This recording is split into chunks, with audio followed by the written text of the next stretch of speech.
रामभद्राचार्य ने आज तक किसी भी व्यक्ति से ओपन शास्त्रार्थ नहीं किया है। उन्होंने हमें भी चुनौती दी थी कि माँ का दूध पिया ईमानदारी से तो शास्त्रार्थ करने आओ, और काशी विद्वत परिषद को निर्णायक बनाया था। हमने कहा कि एक शर्त पर करेंगे, अगर आप हारे तो आप प्राण देंगे, हम हारे तो हम प्राण देंगे। आज तक वो नहीं आए हैं शास्त्रार्थ करने के लिए। क्यों नहीं मानेंगे? शंकराचार्य स्वघोषित कैसे हो गए? क्या उन्होंने अपने आप को कह दिया कि हम शंकराचार्य हैं? रामभद्राचार्य स्वयं स्वघोषित जगत गुरु हैं, और मुक्तेश्वरानंद सरस्वती ने अपने शंकराचार्य होने की घोषणा कभी नहीं की। कोई भी नेता, मंत्री, जज, अधिकारी हमारे मंच पर नहीं दिखना चाहिए। कुत्ता चढ़ जाए मंच पर हम सहन कर लेंगे, नेता दिख गया तो हम सहन नहीं करेंगे। मुक्तेश्वरानंद जी से बहुत मामलों में हमारा मतभेद रहा है, और हमने उनके विरुद्ध बहिष्कार पत्र भी निर्गत किया है। मैं ये भी बता दूं, रामभद्राचार्य ने जब रामचरितमानस में गलतियां निकाली थी, अयोध्या के साधुओं ने विरोध किया था, बाद में सरयू जी में जाकर सब प्रवाहित करना पड़ा था उनको। इस व्यक्ति को केवल अटेंशन चाहिए। रामभद्राचार्य को कुछ हम अनोखा बोलें जिससे जनता हमको अटेंशन दे, चाहे हनुमान चालीसा में गलती निकाल कर अनोखा बोलना हो, चाहे आदि शंकराचार्य को ईसाई धर्मांतरण का दोषी बनाकर कहना हो। कहने को तो इसने ये भी कह दिया था रामभद्राचार्य ने कि हमने सुप्रीम कोर्ट में राम मंदिर के पक्ष में इतने प्रमाण दिए। प्रमाण दिखाओ तो, वर्डिक्ट में लिखा तो होगा कि हाँ रामभद्राचार्य ने ये प्रमाण दिया। कहीं नहीं कोई रिकॉर्ड है उसका। ये भी कह दिया कि मुक्तेश्वरानंद ने अपने गुरु की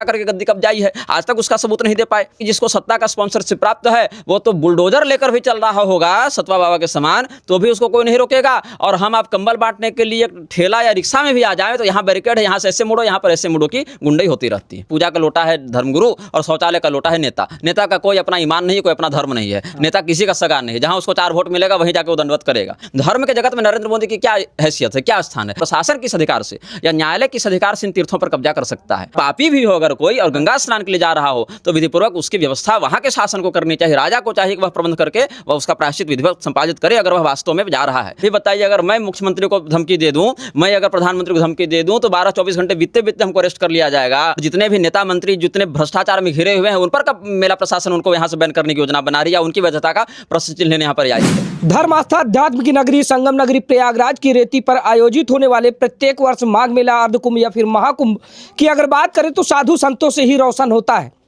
दोस्तों बताते चले कि बीते दिनों 18 जनवरी की बात है, जब प्रयागराज में चल रहे माघ मेला 2026 का तीसरा सबसे बड़ा शाही स्नान था मौनी अमावस्या का, जिसमें स्नान करने के लिए ज्योतिषपीठ के शंकराचार्य स्वामी अभिमुक्तेश्वरानंद सरस्वती जी अपनी पालकी पर सवार होकर अपने अनुयायियों के साथ त्रिवेणी संगम पर पहुंचे थे।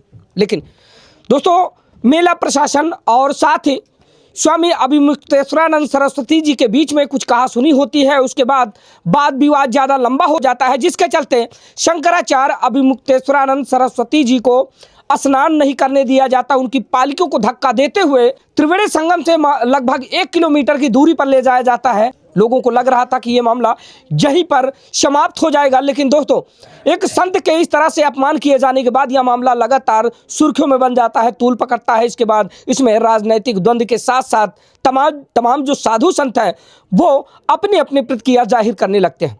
दोस्तों स्वामी अभिमुक्तेश्वरानंद सरस्वती जी को बहुत सारे लोगों ने ये कहा कि ये स्वघोषित शंकराचार्य हैं या फिर ये शंकराचार्य नहीं है। यहाँ तक कि मेला प्रशासन के द्वारा भी उनके शिविर में जाकर के नोटिस चस्पा कर दी जाती है। कहा यह जाता है कि सबसे पहले तो ये अपने शंकराचार्य होने का प्रमाण दें। ये शंकराचार्य है ही नहीं, क्योंकि साल 2022 से सुप्रीम कोर्ट में इनका मुकदमा लंबित है और जब तक वह फैसला नहीं हो जाता ये अपने आप को शंकराचार्य नहीं कह सकते हैं। दोस्तों अब यह मामला यहां तक नहीं रुकता है। अब शंकराचार्य प्रमाण दें या ना दें, तरह तरह के जो साधु संत महात्मा हैं उनके बयान आने लगते हैं कि अगर मान लीजिए वो शंकराचार्य नहीं भी हैं तो एक संत है। एक संत जिस तरह से स्नान करने के लिए त्रिवेणी संगम में आस्था की डुबकी लगाने के लिए पहुंचा था, शंकराचार्य न मान करके अगर संत मानकर भी अगर देखा जाए तो जो उनके साथ व्यवहार हुआ है वो निंदनीय है। दोस्तों प्रयागराज में चल रहे माघ मेला 2026 के बीच इसी छिड़े द्वंद्व के बीच इस वक्त हम सेक्टर नंबर 6 में मौजूद हैं। आज हमारे साथ इस प्रकरण को लेकर खास बातचीत करने के लिए जगत गुरु निग्रहाचार्य महाराज जी हैं। उनसे बातचीत करेंगे कि इस प्रकरण को लेकर महाराज जी की क्या प्रतिक्रिया है, वो अपना क्या ओपिनियन रखते हैं। महाराज जी प्रणाम, बहुत बहुत स्वागत है आपका दर्शक। नारायण आपका मंगल हो। सबसे पहले मैं आपको यह बता दूं कि हमारे पूर्वाचार्यों के नाम के आगे जगतगुरु शब्द तो लगता है, लेकिन अभी तक हमने इसकी कोई औपचारिक घोषणा नहीं की है। अब पता नहीं किस भगवत प्रेरणा से आपके मुख से यह शब्द इसी पावन भूमि पर निकल गया। अब जगतगुरु कहते किसको हैं? जो शासन को बिल्कुल निर्द्वंद्व, निष्पक्ष, निर्भय भाव से धर्म की 8 नीतियों का प्रयोग करते हुए सदुपदेश देने का सामर्थ्य रखे, जगतगुरु शब्द उसी के आगे लगता है। ऐसा शिव धर्मोत्तर पुराण का मत है। तो आपने जो शंकराचार्य मुक्तेश्वरानंद जी की बात कही कि उनको हम शंकराचार्य न भी माने अगर, तो हम ऐसा प्रश्न क्यों नहीं उठा सकते कि क्यों न माने? उनकी अवैधता में क्या है? क्या वो एक शंकराचार्य के शिष्य नहीं? क्या वो एक दंडी सन्यासी नहीं? या क्या वो एक पदस्थ शंकराचार्य के द्वारा अभिषिक्त नहीं? क्या ऐसी आपत्ति है कि उनको शंकराचार्य न माना जाएगा? बात है कि वो एक शंकराचार्य हैं, ज्योतिष पीठ के शंकराचार्य के रूप में उनका अभिषेक स्वामी श्री भारती तीर्थ जी महाराज जो श्रृंगेरी के जगतगुरु शंकराचार्य हैं उन्होंने किया हुआ है।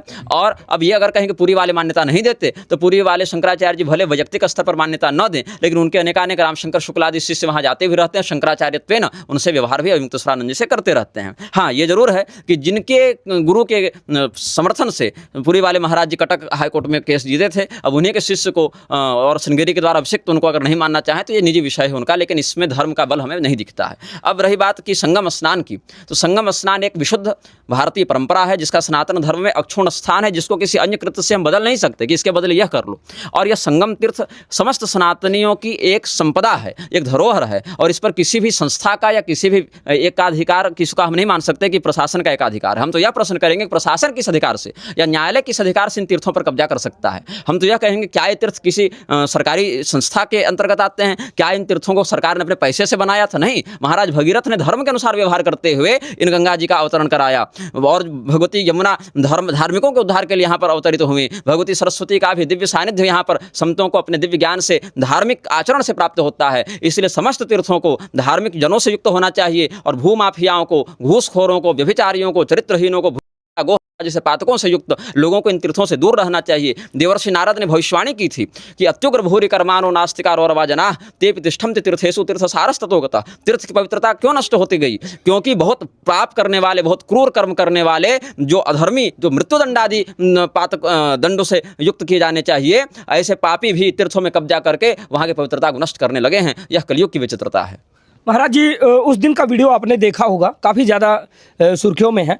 जिस दिन जगत गुरु शंकराचार्य महाराज जी स्नान के लिए अपनी पालकी पर सवार होकर पहुंचते हैं और प्रशासन से उनकी कहा सुनी होती है, यहाँ तक तो ठीक था, लेकिन जब उनको वहाँ से वापस किया जाता है, जिस तरीके से उनकी पालकी को धक्का दिया जा रहा था, मैंने उनसे बातचीत किया, महाराज जी आपको क्यों वापस किया जा रहा है, किन कारणों के चलते आपको वापस किया जा रहा है? तो महाराज जी मुझसे बातचीत करते हुए उन्होंने बताया कि ये सच बोलने का नतीजा है। फिर मैंने पूछा कि महाराज जी सच बोलने का नतीजा क्या है, ऐसा क्या आपने बोल दिया था? तो महाराज जी ने मुझसे बातचीत करते हुए बताया, साल 2025 में जब महाकुंभ हुआ था और मौनी अमावस्या स्नान के दिन जो भगदड़ हुई थी उसमें मैंने सच बोल दिया था। आज कहीं ना कहीं उसका खामियाजा मुझे भुगतना पड़ रहा है, और ये मेरे साथ एक सुनियोजित प्लान के तहत मुझे यहाँ से हटाया जा रहा है। मेरी जान को खतरा है, यहाँ तक कि जो लोग मुझे धक्का देकर यहाँ से ले जा रहे हैं, मुझे ये तक नहीं पता है कि ये है कौन। महाराज जी ने मुझसे कहा कि इनसे आप पूछिए कि ये कौन है। मैंने उनसे पूछा आप कौन है, आप क्यों ले जा रहे हैं महाराज को? तो इस पर वो कटते नजर आए।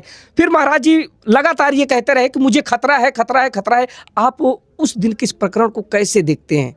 आपकी अंतरात्मा क्या कहती है? देखिए, अगर जिस प्रकार की शब्दावली में आपने वर्णित किया है इस घटना को, अगर वो सत्य है तो फिर इस बात में दम तो है, सच्चाई तो है। इस मामले में हम ये नहीं कह सकते कि राजनेताओं का इसमें स्वार्थ नहीं छिपा हुआ है। ये बिल्कुल पॉलिटिकल कॉन्स्पिरेसी तो हो रही है, और हर उस व्यक्ति के साथ होती है पॉलिटिकल कॉन्स्पिरेसी जो सत्ता को गलत ठहराते हुए धर्म के ध्वज को बुलंद रखने का प्रयास किसी भी मुद्दे को लेकर करे। जैसे वर्तमान में गौ रक्षा इत्यादि मुद्दों पर इन्होंने बहुत सामने आकर बहुत मुखरता से अपनी बातें कही हैं और भारत भर की यात्राएं भी की हैं। तो हम ये नहीं कह सकते कि इनकी जान को खतरा नहीं है, क्योंकि स्वयं हमारे ऊपर भी एक 11 लाख का इनाम रखा ही जा चुका था, और मुंबई पुलिस को जब जांच सौंपा गया तो 2 साल जांच करने के बाद मुंबई पुलिस क्या कह देती है कि वो अपराधी को हम खोज नहीं पा रहे, जबकि वो अपराधी स्वयं हमारे फेसबुक पर रोज कमेंट कर रहा है और फोन पर कॉल भी करता है और धमकियां भी देता है। हमने नंबर भी दिया, हमने फेसबुक आईडी भी दी, लेकिन मुंबई पुलिस को अगर नेताओं की चापलूसी से फुर्सत रहे तब ना अपराधी को पकड़े। अभी बताइए, अगर मैं मुख्यमंत्री को धमकी दे दूं, मैं अगर प्रधानमंत्री को धमकी दे दूं तो 12-24 घंटे बीतते बीतते हमको अरेस्ट कर लिया जाएगा।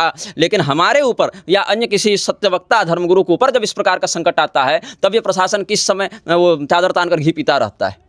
तो संकट तो है, जो भी सत्य बोलेगा उसको इस प्रकार का खामियाजा तो भुगतना पड़ता है। मेरे ऊपर 6-6 मुकदमे 5-5 चल रहे हैं, अरेस्ट वारंट भी हमारे ऊपर जारी हो चुका है। क्यों? सत्य बोलने के कारण हुआ है। हमने कोई रंगदारी किसी से नहीं मांगी, हमने कोई बलात्कार नहीं किया। अगर हम बलात्कार किए रहते, रंगदारी मांग रहे थे, तो हम कहीं पर भी जज बने रहते कोर्ट में, कहीं सांसद मंत्री विधायक बने रहते हम। लेकिन हम साधु हैं, और साधु अपने सदाचरण से साधु बनता है, और सत्य बोलना साधु का पहला गुण होना चाहिए। सत्य, अहिंसा, अपरिग्रह, संयम, ईश्वर प्रणिधान, ये सब एक सामान्य योग्यता होनी चाहिए किसी भी धर्माधिकारी धर्माधिकारी की। और जो धर्माधिकारी बनकर इन सत्य भाषणों का समर्थन नहीं करते, नेताओं की चापलूसी करते हैं, वो स्वयं भी अपने परलोक को नष्ट कर रहे हैं और अपने अनुयायियों को भी पतन के मार्ग पर ले जा रहे हैं। और जो इस प्रकार से सत्य बोलकर और धर्म के लिए कुछ करने का प्रयास करते हैं, हालांकि मुक्तेश्वरानंद जी से बहुत मामलों में हमारा मतभेद रहा है और हमने उनके विरुद्ध बहिष्कार पत्र भी निर्गत किया है। मैं ये भी बता दूं, जब सत्यकाम की माता जी को, महर्षि सत्यकाम की माता को जब व्यभिचारिणी कहा गया था उन्हीं के अधिवक्ता के द्वारा, और जब हम सभी सागरद्वीपीय ब्राह्मणों को म्लेच्छ कहकर भारत से निकालने की बात कर रहे थे उनके वकील, तब हमने बहिष्कार पत्र निर्गत किया था, क्योंकि मुक्तेश्वरानंद जी ने मौन समर्थन दिया और ऐसा प्रलाप करने वालों को जाकर दिल्ली में सम्मानित किया। हमने बहिष्कार पत्र निर्गत किया उनके विरुद्ध। लेकिन रही बात गाय की, तो वो लड़ रहे हैं गाय के लिए। एक सत्य है, एक तथ्य है। वो सत्ता में जब भी इस प्रकार का कोई उपद्रव देखते हैं तो विरोध करते हैं, ये भी एक तथ्य है। और इन सब मामलों में हम उनके इस अभियान का सम्मान भी करते हैं और अपने सामर्थ्य की सीमा में इस प्रकार के मुद्दों का समर्थन भी करते हैं। अब महाराज जी, जिस दिन से ये विवाद हुआ है, अब इसमें दो पहलू आ रहे हैं। एक पहलू को आपने देखा होगा कि बहुत सारे लोग ऐसे हैं जो ये कह रहे हैं कि ये शंकराचार्य नहीं है, स्वघोषित शंकराचार्य हैं। इस पर कई संतों ने भी अपने बयान दिए और लोगों को भी ओपिनियन आ रहे हैं। अगर मान लीजिए उनकी ही बातों पर चलते हैं, अगर मान लीजिए कि वो शंकराचार्य नहीं है कुछ पल के लिए, तो क्या जिस तरह से उनके साथ ये व्यवहार हुआ, अगर उस समय वो संत वेश में थे, शंकराचार्य ना मान करके फिर भी वो भगवा वस्त्र पहन के एक संत वेश में थे, तो क्या एक संत के साथ इस तरह का व्यवहार होना शोभनीय है? देखिए, बात है कि हम तो और नीचे उतर कर सोचेंगे। आप तो संत के स्तर पर भी कम से कम सोच रहे हैं कि भगवा वेश उन्होंने धारण किया। हम तो कहेंगे कि अगर कोई व्यक्ति संत ना भी हो, ब्रह्म हत्या हो, भ्रूण हत्या हो, गो हो, तब भी अगर वह गंगा स्नान के लिए जाता हो, भगवती गंगा उसको पवित्र करती हैं। अगर वह प्रायश्चित करने के लिए जा रहा है, शास्त्र का वचन है कि गंगा स्नान करने के लिए जाते हुए पापी को भी व्यक्ति मार्ग दे और उसको व्यवस्था करे कि वह गंगा स्नान करके पवित्र हो, क्योंकि हर व्यक्ति को यह अधिकार है कि वह अपने पाप पर ग्लानि करते हुए प्रायश्चित करे और उद्धार का मार्ग प्रशस्त करे। आप तो कहते हैं शंकराचार्य न मानो, हम तो कहते हैं संत भी अगर कोई न हो, पापी भी हो अगर कोई, और गंगा स्नान के लिए जा रहा हो, तो विधिपूर्वक उसकी व्यवस्था वहाँ के शासन को करनी चाहिए। राजा को चाहिए कि वह प्रबंध करके वह उसका प्रायश्चित विधिवत संपादित करे, अगर वह वास्तव में जा रहा है। अब बात रही क्यों नहीं मानेंगे शंकराचार्य, स्वघोषित कैसे हो गए? क्या उन्होंने अपने आप को कह दिया कि हम शंकराचार्य हैं? नहीं। आज देखिए, कैलासानंद को जानते हैं कि नहीं आप? निरंजनी वालों को, अवधेशानंद को जानते हैं? उनके गुरु सत्यमित्रानंद और ये सब घोषित हुए ना, राजराजेश्वराश्रम और हरिद्वार वाला और सत्यमित्रानंद, ये सब घोषित हुए। सत्यमित्रानंद ने क्या कहा कि कोई देवी देवता मत मानो, भारत माता की पूजा करो। भारत माता मंदिर बनाकर घूम रहा था सत्यमित्रानंद, अब तो दिवंगत हो गया। और उसके जब श्रद्धांजलि सभा में ये लोग उठे हैं, सब मुसलमानों को गले लगा रहे हैं खुले मंच पर। वो भी यूट्यूब पर वीडियो होगा, हमने उसको बताया था लोगों को। तो स्वघोषित कैसे हो गए फिर? क्या अपने मुख से घोषणा कर दी?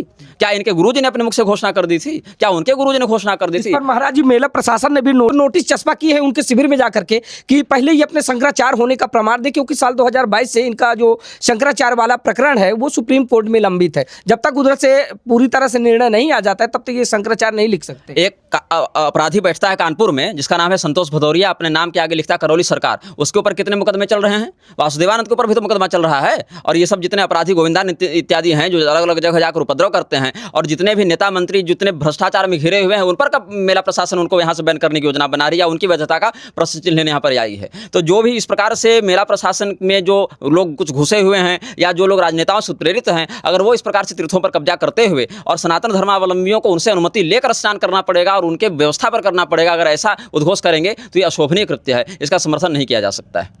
महाराज जी, अभी इसी प्रकरण पर तुलसी पीठाधीश्वर जगत गुरु रामभद्राचार्य जी का भी बयान आता है।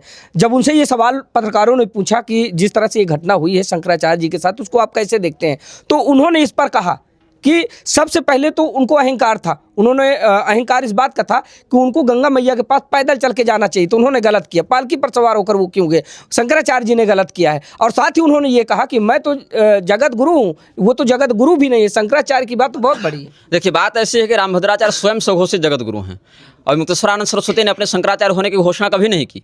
वो विधिवत एक शंकराचार्य से दीक्षित थे और विधिवत उन्होंने श्रृंगेरी पीठ से अभिषेक प्राप्त किया है। तो उन्होंने अपने मुंह से कभी नहीं कहा कि देखो हम शंकराचार्य हैं, आज से हमको तुम शंकराचार्य के अनुसार व्यवस्था दो। अभी तो वो शंकराचार्य के शिष्य भी हैं और शंकराचार्य के द्वारा अभिषिक्त भी हैं, इसलिए स्वघोषित तो नहीं है। लेकिन रामभद्राचार्य को इस पद पर किसने अभिषेक किया, ये जरा जांच कीजिएगा आप लोग।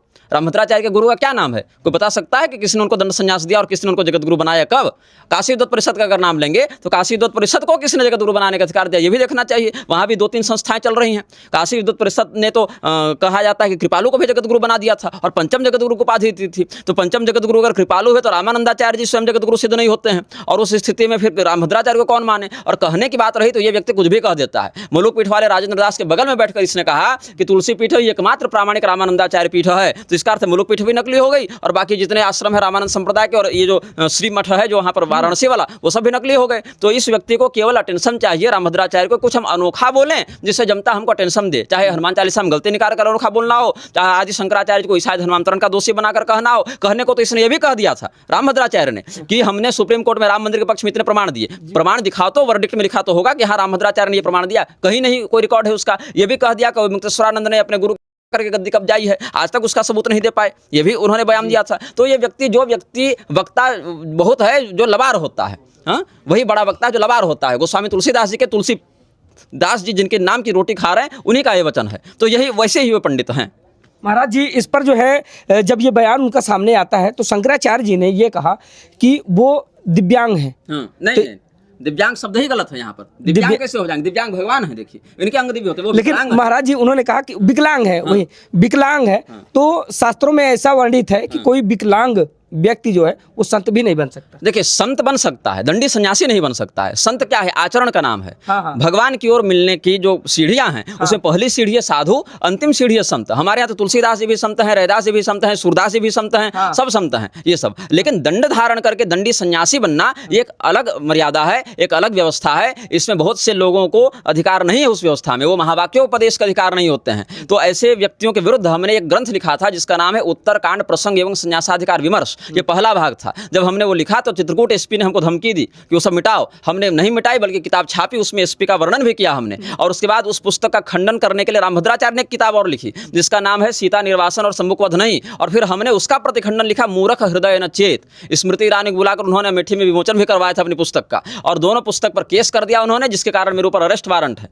लेकिन फिर भी सत्य सत्य ही होता है, चाहे वो दिन में बोले, रात में बोले, घर में बोले, चाहे महल में बोले, लोक में बोले या परलोक में बोले, सत्य नहीं बदलता है। तो वस्तुतः सत्य धर्म का यह है। संन्यासोपनिषद, जिस उपनिषद में संन्यास की विधि दी गई है, वहीं पर यह वर्णन है कि कोई भी व्यक्ति जो अधिक अंग वाला हो या हीन अंग वाला हो उसको हम दंड संन्यास का अधिकारी नहीं मानते। हाँ, सहानुभूति हो सकती है कि जो पूर्व जन्म में किसी प्रकार के ऐसे पातकों से युक्त हो, कोई शारीरिक समस्या हो, तो हम मजाक नहीं, किसी का नहीं उड़ा रहे, हम सबके साथ सहानुभूति रखते हैं जीव मानकर। लेकिन आपके साथ सहानुभूति मतलब का अर्थ नहीं कि आपको बाप बनाकर माथा पर बैठा लिया जाए। पहले जगतगुरु बनने का लोभ, फिर कहा कि जितने वैष्णव जगतगुरु हैं सबका मैं बाप हूँ, सार्वभौम वैष्णव जगतगुरु बनने का लोभ, जबकि आता जाता कुछ नहीं है। व्याकरण ठीक तैयार किया, वहां भी कह दिया पाणिनि जी ने तो इतना लिखा, हमने तो इतना लिख दिया। किसी का सम्मान कभी इन्होंने नहीं किया, अपने आप को ही सर्वोच्च सर्वज्ञ मानने का प्रयास करते रहे। महाराज जी आप भूल रहे हैं, शायद उच्च कोटि की वो ब्राह्मण है और साथ ही संस्कृत के बड़े विद्वान हैं। उनके अलावा संस्कृत भी जो है बहुत सारे साधु संतों को नहीं आती, ऐसा उनका दावा है। मैं तो कहता हूं कि श्रृंगेरी पीठ में जितने विद्यार्थी पढ़ रहे हैं वही रामभद्राचार्य से ऐसी संस्कृत बोल दें कि रामभद्राचार्य को अर्थ खोजने के लिए कहा गया जय शर्मा जरा डिक्शनरी लेकर आओ, अमरकोश और मेदिनी कोश लेकर आओ, तब हम अर्थ समझेंगे। ये सत्य है। वहां पर रामभद्राचार्य ने आज तक किसी भी व्यक्ति से ओपन शास्त्रार्थ नहीं किया है। उन्होंने हमें भी चुनौती दी थी कि माँ का दूध पिया, ईमानदारी से तो शास्त्रार्थ करने आओ, और काशी विद्वत परिषद को निर्णायक बनाया था। हमने कहा कि एक शर्त पर करेंगे, अगर आप हारे तो आप प्राण देंगे, हम हारे तो हम प्राण देंगे। आज तक वो नहीं आए हैं शास्त्रार्थ करने के लिए। रामभद्राचार्य ने जब रामचरितमानस में गलतियां निकाली थी, अयोध्या के साधुओं ने विरोध किया था, बाद में सरयू जी में जाकर सब प्रवाहित करना पड़ा था उनको। और अब क्या है, वो पीढ़ी अब जाने लगी और नेताओं की रोटी खा खाकर इस व्यक्ति की बुद्धि ऐसी भ्रष्ट हुई कि इसको लगा कि सर्वोच्च छोड़ो या नीचे छोड़ो, एकमात्र हम ही हैं। और यहाँ तक कि इस व्यक्ति ने, आप उच्च ब्राह्मण की बात करते हैं, चौबे दीक्षित त्रिगुणायत, ये सबको इन्होंने क्या कहा, अधम ब्राह्मण हो गया, बताइए। और दूसरे ओर कहते हैं कि सब हिंदुओं की, हम सब हिंदू से रोटी बेटी करवाएंगे। तो इस प्रकार का विरोधाभासी बयान क्या दिखाता है कि व्यक्ति का सिद्धांत पुष्ट नहीं है, जो मन में आता है वो बोलता है, निकल जाता है। महाराज जी शंकराचार्य जी दृढ़ संकल्प में हैं कि जब तक मुझे ससम्मान गंगा स्नान के लिए नहीं ले जाया जाएगा तब तक मैं स्नान करने नहीं जाऊंगा। और वहीं पर उन्होंने एक बयान ये भी दिया कि जब मैं पालकी से वहाँ तक पहुँचा था तो मुझे वहाँ से अभद्रतापूर्ण हटाया गया।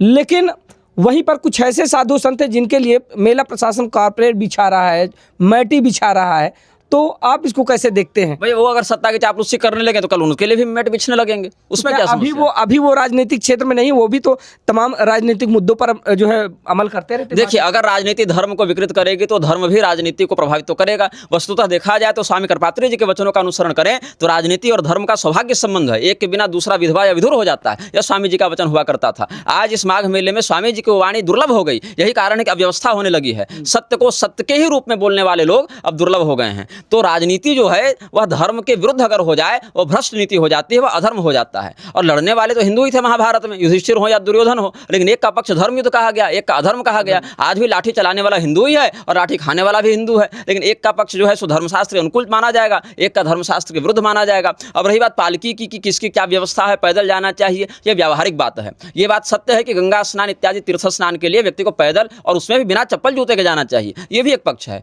दूसरा है कि 300 साल से पेशवाई परंपरा चलती आ रही है कि शंकराचार्य ऐसे विशिष्ट ऐश्वर्य के साथ वहां पर पहुंचेंगे, ये भी एक लोक व्यवहार की बात है। फिर भी देखा गया है शास्त्रीय वचनों से, गंगा जी जब दिख जावे तो अपने आप को नीचे समर्पित करके और बालक की भांति वहां पर प्रस्तुत होना चाहिए, यह भी एक बात है। इससे हमारा विरोध नहीं है कि पालकी पर ही जाना अनिवार्य है तब शंकराचार्य बनेंगे। पूरी के शंकराचार्य जी तो पालकी पर नहीं जाते हैं, तो क्या वो शंकराचार्य नहीं रहे या उन्होंने कोई गलत काम कर दिया? ऐसा भी नहीं है। तो व्यवहार को भी देखना है, धर्म को भी देखना है, और व्यवहार में धर्म का अतिक्रमण न हो इसका भी ध्यान रखते हुए आचार्यों को संतुलित व्यवहार करना है। मेला प्रशासन का कहना यह है कि महाकुंभ की दशा और दिशा को देखते हुए वीआईपी प्रोटोकॉल इस बार नहीं दिया गया किसी को, जिसका उल्लंघन कर रहे थे शंकराचार्य महाराज जी, और उसके तहत उनको रोका गया। उनको ये कहा गया कि आप भीड़ भाड़ वाला क्षेत्र है वहाँ पर आप जाएं, क्योंकि भगदड़ जैसी स्थिति उत्पन्न ना हो। देखिए, बात ऐसी है कि हमको नहीं लगता कि मेला प्रशासन इसमें बहुत सत्यता का प्रदर्शन कर रहा है, क्योंकि वीआईपी प्रोटोकॉल बहुतों को दिया गया है, और पिछली बार वीआईपी प्रोटोकॉल किसको किसको दिया गया था और किन कारणों से दिया गया था। अगर वही व्यक्ति यहाँ आकर नरेंद्र मोदी आ जाए तो वीआईपी प्रोटोकॉल मिलेगा कि नहीं? धर्म के जगत में नरेंद्र मोदी की क्या हैसियत है, क्या स्थान है? राहुल गांधी को मिलेगा कि नहीं? अखिलेश यादव को मिलेगा कि नहीं, ये बताइए? मायावती को मिलेगा कि नहीं मिलेगा? इसी स्थान पर ममता बनर्जी भी अगर आ जाए कदाचित तो उसको भी आप देंगे। हम तो कहते हैं कि अगर कोई विदेशी राजदूत भी आ जावे तो उसको भी आप, मिलेट्स को भी आप यहाँ पर विधिवत गंगा स्नान करवा कर उसी का चरणोदक ग्रहण करने बैठ जाएंगे, ये हाल है। लेकिन बात यह है कि प्रोटोकॉल क्यों दिया जाए और क्यों न दिया जाए, इसमें भेदभाव की नीति तो रहती है। बात है कि जिसको सत्ता का स्पॉन्सरशिप प्राप्त है वो तो बुलडोजर लेकर भी चल रहा होगा सतवा बाबा के समान, तो भी उसको कोई नहीं रोकेगा। और हम आप कंबल बांटने के लिए ठेला या रिक्शा में भी आ जाए तो यहाँ बैरिकेड है, यहाँ से ऐसे मुड़ो, यहाँ पर ऐसे मुड़ो की गुंडई होती रहती है। तो व्यवस्था नहीं है, बात है राजनीतिक सर्टिफिकेट, वो रहेगा तो सब आपके पास मिलेगा। सब कह रहे हैं कि अगर उनका राजनीतिक संबंध नहीं है, यहाँ तक कि शंकराचार्य महाराज जी को कांग्रेसी भी घोषित कर दिया गया। लोगों के द्वारा कहा जा रहा है कि उनके गुरु भी कांग्रेसी थे और वो भी अब उन्हीं का अनुसरण करते हुए कांग्रेस का पक्षपात करते हैं। कभी कभी अखिलेश यादव जी के पक्ष में जो है बातचीत करते हैं, क्योंकि जब ये मुद्दा छिड़ गया उसके बाद नेता प्रतिपक्ष माता प्रसाद पांडे जी उनसे मिलने आए, और कांग्रेस सांसद कुंवर उज्जवल रमण सिंह जी, उनके पिताजी रेवती रमण सिंह जी मिलने आए। तो कहा जा रहा है कि ये राजनीतिक तूल पकड़ाने के लिए जो है ये सारी। देखिए, ये दुर्भाग्यपूर्ण है। किसी भी धर्मगुरु को नेताओं के साथ बड़ा ही दूर व्यवहार रखना चाहिए।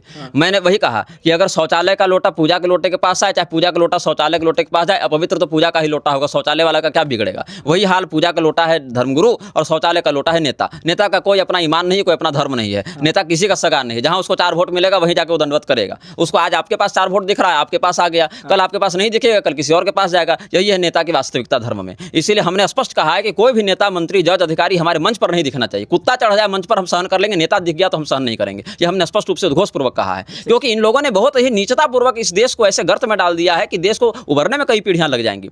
इसीलिए किसी भी राजनेता को इस प्रकार से प्रोत्साहित करना या उसका समर्थन लेना भी धर्मगुरुओं के हित में नहीं है।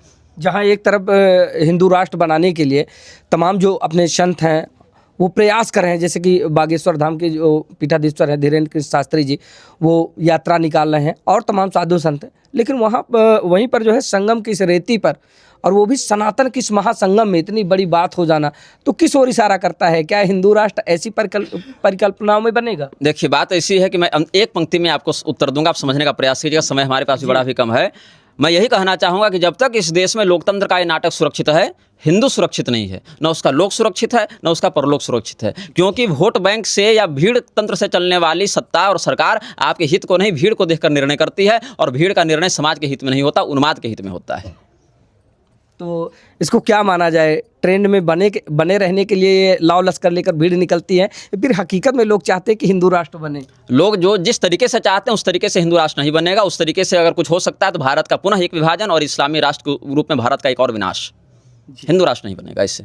बहुत बहुत धन्यवाद महाराज जी समय देने के लिए। तो दोस्तों, प्रयागराज में चल रहे माघ मेला 2026 के बीच इस समय अगर देखा जाए तो धार्मिक द्वंद्व तो छिड़ा ही हुआ है, साथ में अब ये जो मामला है ये राजनीतिक द्वंद्व का रूप लेता नजर आ रहा है, जिस पर आज हम बातचीत कर रहे थे जगत गुरु निग्रहाचार्य महाराज जी से, जिन्होंने मुखरता पूर्वक अपनी जो प्रतिक्रिया थी वो रखी, आप लोगों ने सुना। फिलहाल आप लोगों की राय क्या है, अपनी राय को प्रतिक्रिया के रूप में कमेंट करके बताइएगा। मिलते हैं फिर से किसी नई खबर के साथ, तब तक के लिए नमस्कार। तो हम आ गए हैं माघ मेला में सेक्टर 6 में सनातन मुद्दे पर अपनी स्पष्ट बात रखने वाले स्वामी निग्रहाचार्य जी के आश्रम में। इस समय वर्तमान में माघ मेला में शंकराचार्य स्वामी और मुक्तेश्वरानंद जी के साथ जो मौनी अमावस्या के दिन हुआ है, उस मुद्दे पर क्या राय है संतों की राय जानने के लिए हिंदू धर्म पे अपनी बात रखने वाले स्वामी निग्रहाचार्य से बात करेंगे। आइए चलते हैं।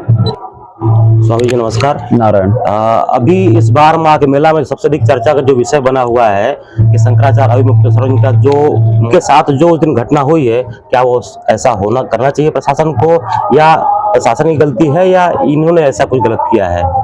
देखिए, बात ऐसी है कि जहां तक हमारे पास वीडियो और समाचार प्राप्त हुए हैं तो सार्वजनिक रूप से उपलब्ध भी हैं।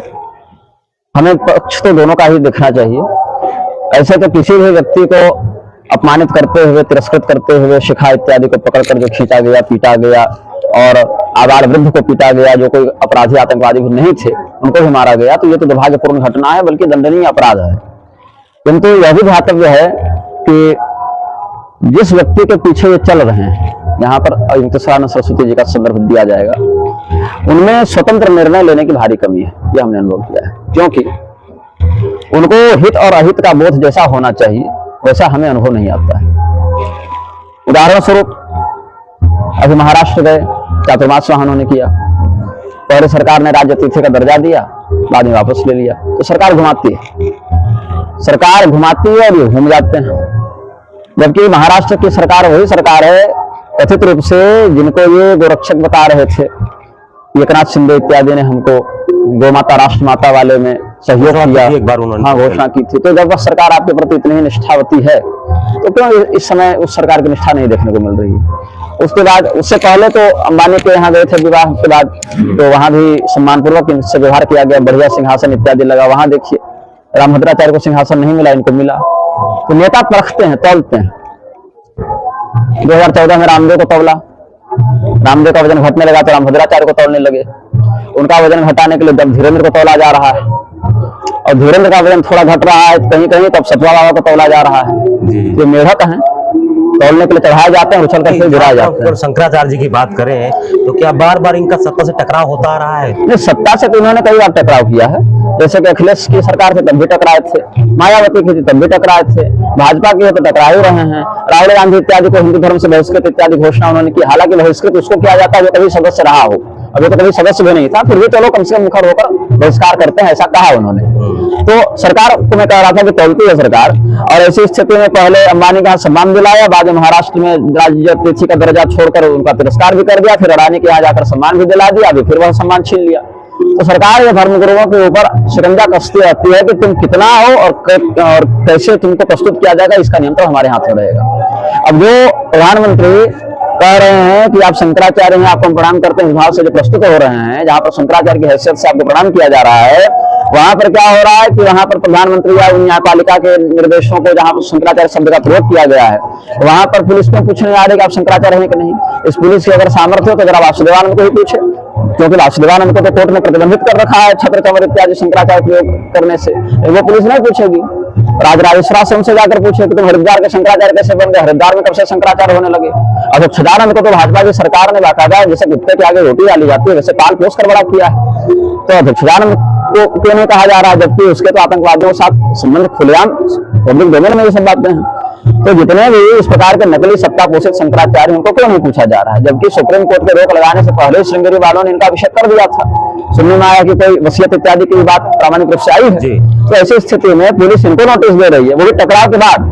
कुंभ में पुलिस ने नोटिस क्यों नहीं दिया, वहां तो पालकी वाली चल ही रही थी यात्रा, उस समय सम्मानपूर्वक ही सब व्यवहार कर रहे थे। तो ऐसा दोगलापन जो प्रशासन में है या राजनेताओं में है, और उनके अन्न खाने वाले कथित धर्मगुरुओं में भी आपको हो रहा है। इससे मजाक किसका बन रहा है? इससे धर्म का मजाक बन रहा है। इससे कहीं ना कहीं हर हिंदू जो सनातन के प्रति आस्थावान है, शिखा उसकी पकड़ी गई है, गिरे उसका पकड़ा गया है, लात जूते सबको पड़े, हमको भी पड़े, शरीर से ना पड़े, सम्मान पर तो पड़ा है ना सबको।